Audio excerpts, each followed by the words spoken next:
Shine, everyone, and welcome to your Monday. Jason Hackett here with you. Alicia has the morning off. Hope everybody out there had a wonderful weekend. It's starting off pretty cold this morning, though, John. We're talking about 30s to kick off the week. I know it's coat season for 6 more months here. I'm like trying to hold off as long as I can, but definitely a light coat this morning or fall attire for the entirety of the day and tomorrow, so we can actually just get that out of the way. But I don't think we're done with the warm weather, though, totally yet. St. Cloud, Ortonville, Alexandria. Now, there's a freeze warning. We'll talk about how I think it got spoiled. Now, whenever you have a hard freeze and the growing season ends, you won't get another one issued. That'll be it, one and done. That's probably not the case here because it didn't verify. Now, kiddos at the bus stop, 32 degrees this morning for most of us, or around 32. Coats on, can't shed the layers. Even by the end of the bus stop, will be only around 40. So let's take a look around the area. You can see North Metro, even Blaine, we're at 30. Princeton, 28.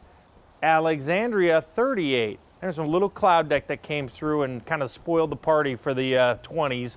But we'll have another chance tomorrow morning. Goody. We'll talk about the cool down in your forecast. Hey, good morning. Happy Monday. Hope you guys are waking up to a good start. I know some of you are off work today, but if you're not, just know that the roads are really good this morning. Not seeing any crashes or stalled vehicles right now. And those road closures, those weekend road closures along 494 in the Bloomington area, those have been cleared for about an hour now. So no need to detour if your commute takes you through that area. Of course, though, there are always road projects to talk about. When I see you next, we'll be over in the Arden Hills area, as you can see on 35W, talking about some work there. Jason. All right, see you in a few minutes. Cece, thank you very much. Let's turn to our top story here at 6 a.m. MSP is gearing up for a busy week ahead of the MEA conference. With construction in and around the airport, your route there may look a little bit different. Michelle Beck joins us live this morning with what you need to know. Hey, Michelle.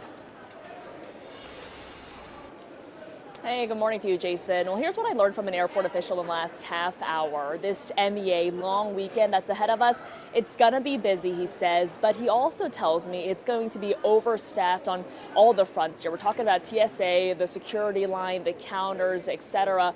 And so because it's overstaffed, he says as far as the time, it shouldn't be too bad for you. However, do remember the drive to the airport, that could take up a lot of your time. 511 Minnesota gives us the best view over impacts of traffic from construction. Watch out for major work on 494 between Bloomington and Mendota Heights Egan, with ramps like this one from Penn Avenue closed.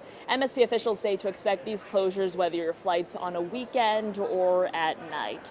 And also, if you're flying out of Terminal 1 here, passengers, you should be aware of construction inside the airport just past those gates here. I'll give you the updates on that when I see you next.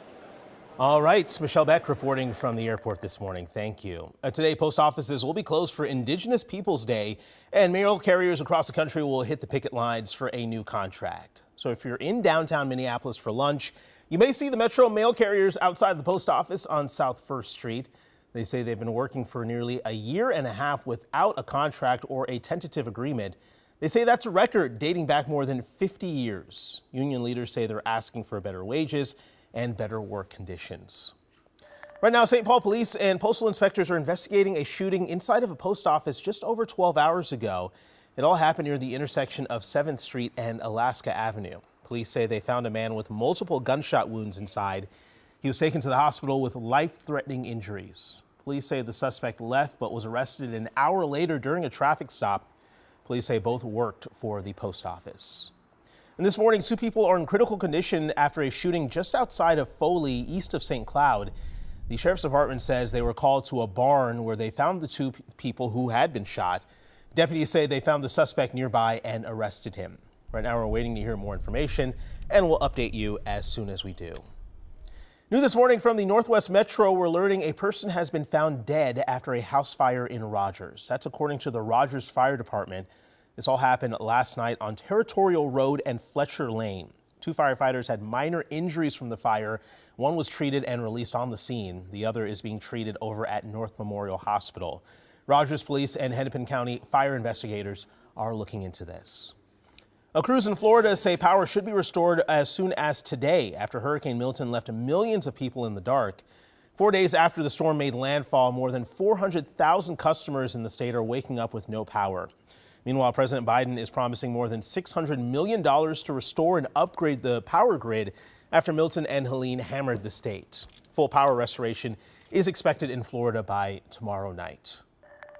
Well, we have new details this morning about a man arrested on gun charges near former President Trump's campaign rally in California.